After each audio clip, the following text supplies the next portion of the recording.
প্রাথমিক নিয়োগ দুর্নীতি মামলায় রাজ্যের মন্ত্রী চন্দ্রনাথ সিনহার বিরুদ্ধে দেওয়া চার্জশিটে অনুমোদন দিলেন রাজ্যপাল সিভি আনন্দ বোস। আদালতে এমনই জানালো কেন্দ্রীয় তদন্তকারী সংস্থা ইডি। রাজ্যপালের অনুমোদন পাওয়ার পরেই আদালতে গৃহীত হয়েছে চার্জশিট। আদালতের নির্দেশ, রাজ্যের কারা ও ক্ষুদ্র ও কুটির শিল্প মন্ত্রীকে আগামী 15 দিনের মধ্যে তলবের সমন পাঠাতে হবে। চলতি মাসের শুরুতে কলকাতার বিশেষ সিবিআই আদালতে মন্ত্রী চন্দ্রনাথের বিরুদ্ধে চার্জশিট জমা দেয় কেন্দ্রীয় তদন্তকারী সংস্থা ইডি। কিন্তু রাজভবন থেকে চার্জশিটের অনুমোদনের জন্য প্রয়োজনীয় নথি হাতে না পাওয়ায় ধাক্কা খেয়েছিল বিচার প্রক্রিয়া।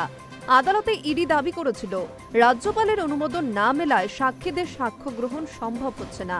এবার সেই জট কাটল। রাজভবনের অনুমোদন মেলায় বিচার প্রক্রিয়া এগিয়ে নিয়ে যাওয়ায় আর কোনো বাধা থাকল না। ইডি সূত্রে খবর, রাজ্যের প্রাথমিক নিয়োগ দুর্নীতি মামলার তদন্তে বলাকরের বহিষ্কৃত তৃণমূল যুব নেতা কুন্তল ঘোষের সূত্র ধরে চন্দ্রনাথের নাম উঠে আসে। তারপর থেকে একাধিকবার চন্দ্রনাথকে তলব করে ইডি। দুবার তলব এড়িয়ে যাওয়ার পর দিন কয়েক আগে তদন্তকারীদের মুখোমুখি হন চন্দ্রনাথ। এছাড়াও ইডির চেয়ে পাঠানো সমস্ত নথি জমা দিয়েছেন বলে জানিয়েছিলেন তিনি। তদন্তের স্বার্থে চন্দ্রনাথের বাড়িতেও তল্লাশি চালিয়েছিল ইডি আধিকারিকেরা। সেই সময় মন্ত্রীর মোবাইল বাজেয়াপ্ত করেন তদন্তকারীরা। সেই ফোনটি খোলার জন্য সেবার চন্দ্রনাথকে তলব করা হয়েছিল।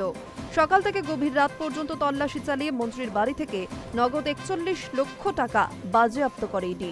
চার্জশিটে এই বিষয়গুলির উল্লেখ রয়েছে বলে ইডি সূত্রে খবর। শুধু তাই নয়, তিনি যে ইডির তলব এড়িয়েছেন তাও চার্জশিটে উল্লেখ করেছে ইডি। High news network.